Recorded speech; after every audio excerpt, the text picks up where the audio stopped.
Konflik di Pulau Rempang menyita perhatian dari berbagai pihak termasuk media asing. Tak hanya menyoroti bentrok, namun media asing turut memberitakan penyebab konflik di Pulau Rempang, yakni soal komunikasi yang tidak baik hingga menjadi masalah.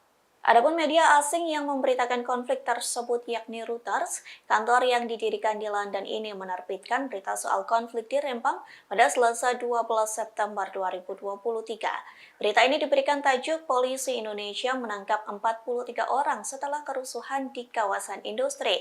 Lantas di dalam pemberitaannya, Reuters menyoroti bentrok yang terjadi antara pendemo dan aparat yang terjadi pada Senin.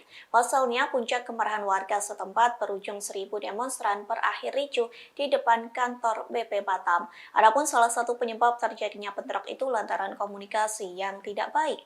Hal tersebut pun dikutip dari pernyataan Presiden Joko Widodo pada Selasa 12 September. Dalam pernyataannya, Jokowi mengatakan pemerintah berencana memberikan tanah dan rumah kepada warga sebagai kompensasi relokasi. Namun hal itu tidak tersampaikan lantaran tidak ada komunikasi yang baik dengan masyarakat. Itulah yang menjadi masalah hingga mengakibatkan bentrok antara massa dan aparat.